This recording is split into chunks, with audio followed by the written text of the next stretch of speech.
Apologize. How are you? Boeing 757. There was about 61 passengers and 9 crew members. On the flight, they were going from Jorge Chavez International Airport in Lima, Peru, to Santiago de Chile.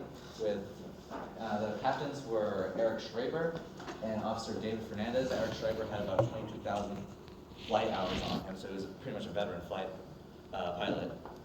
David Fernandez also had 8,000 flight hours. Moments after the takeoff, or basically during the takeoff when they were going, their altimeter was working fine, but like right after, it like went really weird. It went straight to 0, saying they were on the ground still when they were flying up. They also lost their airspeed indicators, and all this happened in about 3 minutes after takeoff. Well, also the altimeters came back on.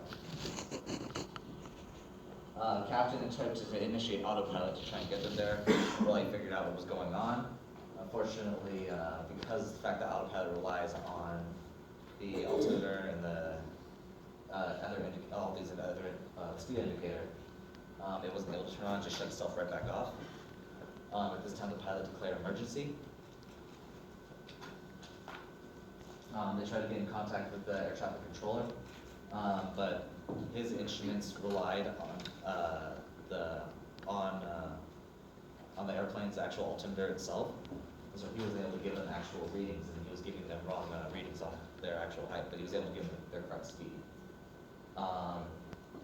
Next one. This is the map, basically.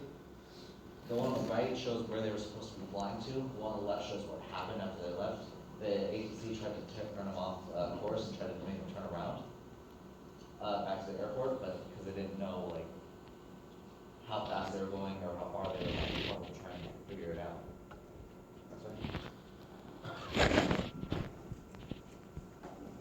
So the fact that the ATC was getting the wrong altitude on the plane, it's telling me they're about 10,000 feet up.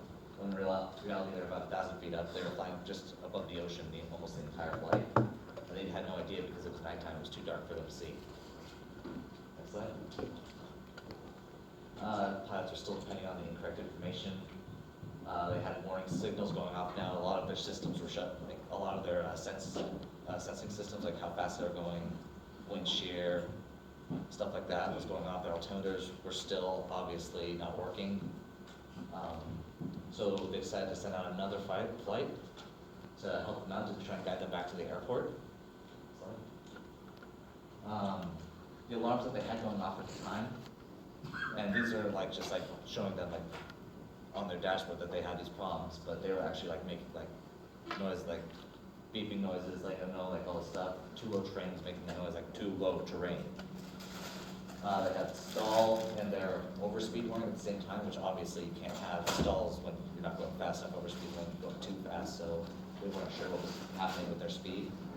And then finally, close to the end of the flight, they had their too low terrain come on, and they didn't know whether to trust that or not because they couldn't trust any of their other sensories. At about 1 a.m., the pilots tried to gain access to their speeds again from the air traffic control, but again, he was telling them that they were 10,000 feet when in reality they were just above the ocean. And the pilots lost control of Jair-uh-me because the tip went underwater at this point. It was they were going a little sideways, and for about 20 seconds they were trying to pull themselves up, and by the time they realized what happened, it was too late. The plane crashed. 9 crew members and 61 passengers for a total of 70 people all went down, and there were no lives made it. 70 casualties. All right, so now Jonathan's going to present.